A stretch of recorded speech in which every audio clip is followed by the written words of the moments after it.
पाकिस्तान अपने हिस्से में से कुछ हिस्सा सऊदी अरब को देगा और जो डायरेक्ट गोल्ड है जिसके पास 50% है रेकोडेक के, वो अपने हिस्से में से कुछ देगा। तो अभी जो 2 दिन पहले प्राइम मिनिस्टर के पास ब्रीफिंग थी, जर्नलिस्ट की इंटरेक्शन था, उसमें उन्होंने कहा जी कि 3 से 4 ज्वाइंट वेंचर्स बहुत जल्द साइन होने वाले, जिससे गलबन आप इशारा करें, तो उन्होंने कहा बिलियंस ऑफ डॉलर्स की इन्वेस्टमेंट पाकिस्तान आ गई। तो उसमें अब एक चीज जो देखने वाली है कि जो अगर आई एम नॉट श्योर कि हो भी रहा है या नहीं, बट अगर मोहम्मद बिन सलमान का जो सऊदी क्राउन प्रिंस उनका दौरा पाकिस्तान का होता है अगले चंद दिन में G20 की साइडलाइन के ऊपर, तो क्या वो कोई ऐसी कोई प्रोजेक्ट है जो बिल्कुल रेडी है और उसका एग्रीमेंट, कमर्शियल एग्रीमेंट साइन हो। मैं मेमोरेंडम ऑफ अंडरस्टैंडिंग या मफाहमती याददाश्त की बात नहीं कर रहा। हाँ। तो वो उस पे इनको अगर कुछ ऐसा करना पड़ेगा तो इनको दिन रात काम करना पड़ेगा। अभी एपरेंटली कोई बहुत एक्स्ट्राऑर्डिनरी चीजें नजर नहीं आ रही। शहबाज राना, ये हुकूमत जो है वो मुआशी मामलात को, ये जो 3 बड़े चैलेंजेस हैं, पेट्रोल है, बिजली के बिल हैं, डॉलर करेंसी का इस्तेहकाम जो है, ये बड़े मामलात हैं। हुकूमत इन मामलात को किस तरह से देख रही है, मुआशी चैलेंजेस को? क्या जो है वो इस वक्त हुकूमती हलकों में इस पर बात हो रही है? क्या कोई हल किसी के सामने है या नहीं?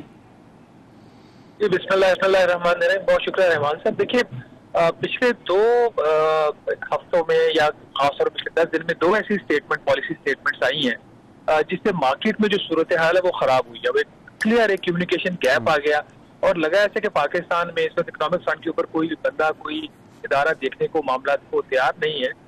आज से कोई 8-10 दिन पहले एक मीटिंग हुई थी senate standing committee on finance, एक तो 2 दिन पहले भी थी, उससे पहले भी। तो वहां पे जब कमेटी के मेंबरान ने उससे पूछा, स्टेट बैंक ऑफ पाकिस्तान के लोग भी थे, वजारत खजाना के भी थे, कि डॉलर ऊपर जा रहा है, आप लोग क्या कर रहे हैं?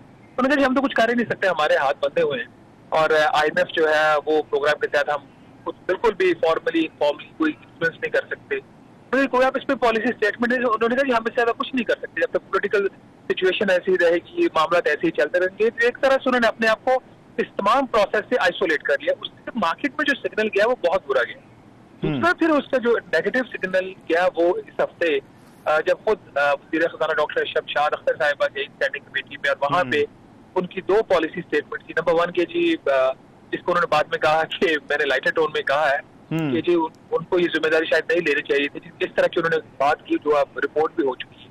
हाँ। और उसके ऊपर उन्होंने अपना एक क्लैरिफिकेशन देने की भी कोशिश की, बट वो विजिबली बड़ा उस पर एक चीज क्लियर थी कि उनके चेहरे के तासुरात है कि वो काफी प्रेशर में है, दबाव में है। दूसरा उन्होंने कहा जी कि चूंकि पाकिस्तान की जो इकोनॉमी है वो इम्पोर्ट्स के ऊपर डिपेंडेंट है, तो इस वजह से हम कुछ नहीं कर सकते। जो भी बिजली और फ्यूल की कीमतों में इजाफा होगा वो पास ऑन हम करेंगे, उसको रोक नहीं सकते। और उसके बाद फिर आपने देखा कि पाकिस्तान में तारीखी सतह पर चली गई पेट्रोलियम मसनूआत की कीमतें और वज़ीर आज़म बावजूद इसके कि वो रिलीफ देना चाह रहे थे लोगों को, एटलीस्ट एक साथ ही कर देते हैं बिजली के बिलों की, वो भी नहीं कर सके। तो अगर ये सारी सूरत हाल को आप एनालाइज करें, coupled with the political uncertainty, lack of clarity on the front of KG election, कब होंगे कब नहीं होंगे, और एक जो इकोनॉमिक फ्रंट के ऊपर एक लगा है कि एक कमजोर मुआशी टीम मैदान में उतारी और उसके अपने अंदर भी इख्तिलाफात है, तो उससे अब लग नहीं रहा कि मार्केट को फौरी तौर पर कोई आप सूदिंग फैक्टर वो मिलेगा। एक चीज आप शायद देखें, मंडे को कोई अगर थोड़ी बहुत पॉजिटिविटी अगर आपको स्टॉक मार्केट में नजर आई या आपको लगा कुछ थोड़ा सा जो डॉलर है बढ़ना रुक गया, तो अब ये पॉसिबिलिटी की मैं बात कर रहा हूँ, मैं ये नहीं कह रहा कि होगा, तो उसकी वजह इकोनॉमिक फंडामेंटल्स नहीं होंगे, उसकी वजह कुछ आज के दिन में कुछ बैकग्राउंड में एक्टिविटीज हुई हैं। अच्छा। कुछ लोगों को कुछ कहा गया है कि कुछ क्या वो कहते हैं कुछ ख्याल रखिए, अच्छा, ऐसे ना करें, हम पे इत्मीनान करें, हम संभाल लेंगे। इस किस्म की इस वक्त कोशिशें हो रही है कि चले इकोनॉमिक फ्रंट पे नहीं सही तो वो जो हमारा एक माशरे में होता है ना, जाती ताल्लुकात की बुनियाद पर कुछ हवा ठीक कर ले। हाँ। तो जाती ताल्लुकात की बुनियाद पर तसल्लियां देकर हवा ठीक करने की कोशिश की जा रही है। अगर आप शॉर्ट टू मीडियम टर्म में देखें तो काफी मुश्किल हालात है। अच्छा। लेकिन अब इनमें से बहुत सारी चीजें वो मार्केट की जो डायनामिक्स है उसके साथ जोड़ी जा रही थी, खासतौर पर जिस तरह से डॉलर वाला मामला है। आपको लगता है कि क्या कुछ सख्त इकदाम की, क्योंकि ये खबर आई थी कि हुकूमत इस पर कुछ इकदाम लेने का करेंसी के हवाले से खासतौर पर जो है वो कुछ सोच रही है, इस पर जो है वो कुछ ऐलानात हो सकते हैं या कोई कदम उठाया जा सकता है? नहीं, यही तो इसमें रहमान साहब सारा मसला है कि हुकूमत किसी भी किस्म के कोई करेंसी के फ्रंट के ऊपर इकदाम करने को तैयार नहीं, या इवन के वो सिग्नल भी नहीं दे। अब उसमें दो चीजें, क्या जो रुपए की कदर गिर रही है और डॉलर की प्राइस ऊपर जा रही है, इसकी वजह यह है कि पाकिस्तान ने कोई बहुत बड़ी को गैर मुल्की अदायगियां करनी है? नहीं, ऐसा कुछ नहीं। आपकी नॉर्मल रीपेमेंट्स हैं, सितंबर में कुछ आएंगी, लेकिन वो 2000 मैनेजेबल, और जो हमारे रिजर्व्स हैं चाहे उधार लेके सही, वो काफी है एटलीस्ट दिसंबर तक, तो इमीडिएटली तो कोई दबाव नहीं है। दूसरी बात ये कही जा रही है कि जो इम्पोर्ट्स हैं वो काफी ज्यादा जी उसके ऊपर अदायगियों का एक दबाव आया है, वो इतना एक्स्ट्रा ऑर्डिनरी प्रेशर नहीं है इम्पोर्ट्स के ऊपर। अब नंबर की हद तक मैं जो बात कर रहा हूँ, कल जो state bank of Pakistan bureau of statistics ने कल जो तजारत के आदाद-ओ-शुमार जो हमारी ग्लोबल ट्रेड है उसके जारी किए, तो उसमें एक्सपोर्ट्स में भी कोई कमी है 2 माह में $300 मिलियन की, और इम्पोर्ट्स में भी कोई 2.8 बिलियन डॉलर की कमी है। प्रॉब्लम जहाँ पे है, जहाँ पे इनको एक्शन लेना चाहिए और नहीं ले रहे, वो है स्मगलिंग का। अच्छा, अब स्मगलिंग में एक तो आपकी अशिया की स्मगलिंग होती है, आपकी चीनी, यूरिया की, दूसरा डॉलर्स की जो स्मगलिंग है, और फिर जो बाहर से स्मगल गुड्स पाकिस्तान आ रही है ईरान से, उनकी अदायगियां जो डॉलर में हो रही हैं, ये एक प्रॉब्लम है, ये एक प्रॉब्लमेटिक फ्रंट है, और इसके ऊपर जो तमाम हमारे इदारे या वो मुकम्मल तौर पर नाकाम नजर आ रहे हैं, या फिर उनमें से उन इदारों के अंदर कुछ लोग हैं स्मगलिंग में इन्वॉल्व है।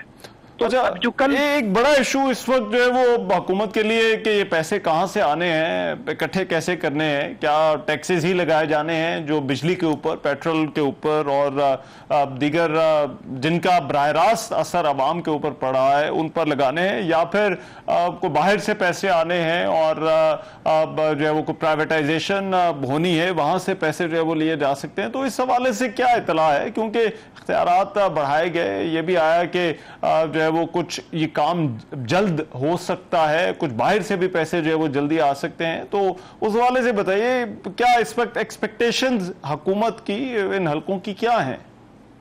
देखिए, शॉर्ट टर्म में कोई बहुत बड़ी कोई निजकारी नहीं हो रही। अच्छा, एक जो रेकोडेक वाली बात है कि पाकिस्तान अपने हिस्से में से कुछ हिस्सा सऊदी अरब को देगा, और जो डायरेक्ट गोल्ड है जिसके पास 50% है रेकोडेक के, वो अपने हिस्से में से कुछ देगा।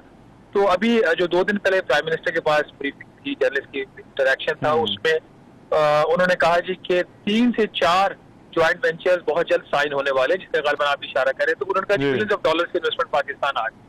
तो उसमें अब एक चीज जो देखने वाली है कि जो अगर आई एम नॉट श्योर कि हो भी रहा है या नहीं, बट अगर मोहम्मद बिन सलमान का जो सऊदी क्राउन प्रिंस उनका दौरा पाकिस्तान का होता है अगले चंद दिन में G20 की साइडलाइन के ऊपर, तो क्या वो कोई ऐसी कोई प्रोजेक्ट है जो बिल्कुल रेडी है और उसका एग्रीमेंट, कमर्शियल एग्रीमेंट साइन हो? मैं मेमोरेंडम ऑफ अंडरस्टैंडिंग या मफाहमती याददाश्त की बात नहीं कर रहा। तो वो उस पे इनको अगर कुछ ऐसा करना पड़ेगा तो इनको दिन रात काम करना पड़ेगा। अभी अपरेंटली कोई बहुत एक्स्ट्रा ऑर्डिनरी चीजें नजर नहीं आ रही, हो जाए हफ्ते में तो हम 10 दिन में कुछ कह नहीं सकते।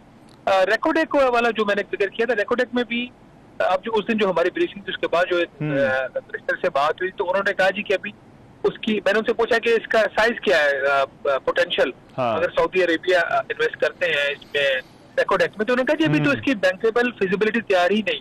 अच्छा, तो जब बैंकेबल फिजिबिलिटी तैयार नहीं है तो इसका मतलब है कि it will take some time कि आप उसकी जो प्राइस है वो आप नेगोशिएट करेंगे या उसको तय करेंगे। प्रॉब्लम इस वक्त जैसे मैंने कहा कि ये नहीं है कि शॉर्ट टर्म में हमें $40 डॉलर हमें चाहिए, रोज चाहिए, वो एक अलग बात है। अभी मसला है इनकी इकोनॉमिक मैनेजमेंट का। अच्छा, सवाल वहां पे आगे खड़ा हुआ है। कोई एक्स्ट्रा ऑर्डिनरी ऐसे कोई इवेंट्स नहीं हुए जिसकी वजह से ज्यादा मार्केट ऊपर नीचे हो रही है, रुपया काबू नहीं आ रहा, ये फैक्टर थोड़े से हट के मैनेजमेंट वाली साइड पे चले। ठीक है, बहुत शुक्रिया। शहबाज राना हमसे बात कर रहे थे।